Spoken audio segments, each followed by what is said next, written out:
So we just finished learning from Nan about honeybees, and here we are in the 21 acres pollinator hedgerow where there are plot twist hundreds of native pollinators.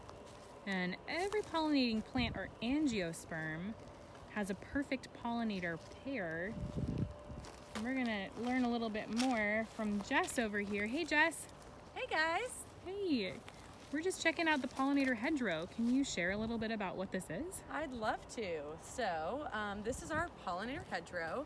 And if you've never heard of a hedgerow, it's simply just a row of hedges. But the key word for us is pollinator. So this whole hedgerow was designed to support pollinator populations on the 21 acres farm. Cool.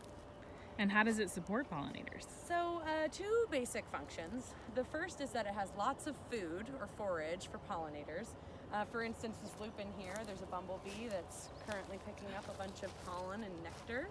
And the second function is to make habitat for pollinators, because they're not always just collecting pollen. They need to sleep and they need to rest. And so we have grass species and other herbaceous plants that they can kind of burrow in.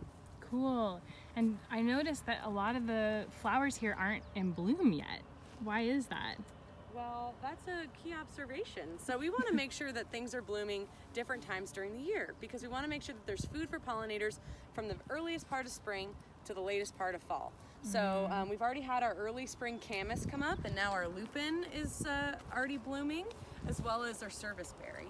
So things should be staggered in their bloom time, and that's how we know that we've been successful in designing our pollinator hedgerow. Awesome. All about that habitat. Yes. So we're supporting native pollinators, but why do we care about native pollinators? Well, native pollinators are super important to the reproduction of native plants, and they also do so much work for us on our farm. It isn't just the honeybees that are pollinating our vegetables, and so we really need a thriving pollinator population in order to really have a functioning farm.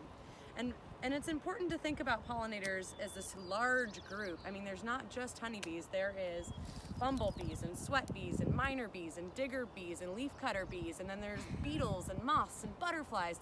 And even flies pollinate some crops and some flowers. And even bats, right? Bats, yep.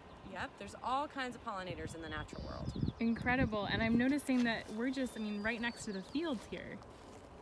You can see our farmers out here working, so it's so super close. It was not a coincidence.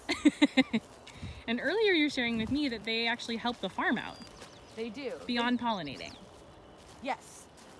Beyond pollinating, healthy pollinator populations will also help decrease pest pressure. So some of them will eat pests on the farm that would eat our vegetables, and so that's an important thing too.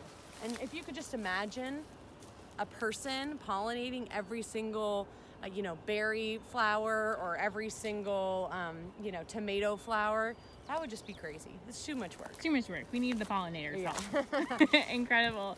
Well, do you have anything you'd like to leave us with? Yeah, I would say that if you've heard about the save the bees notion, it's really important, but it's so easy. Anyone can do it. Literally, all you have to do is plant a flower. It's really as simple as that. They just need places to live and a place to get food. So it's really quite simple. Incredible. Thanks, Jess. Yeah, you're very welcome. Have a nice day, guys.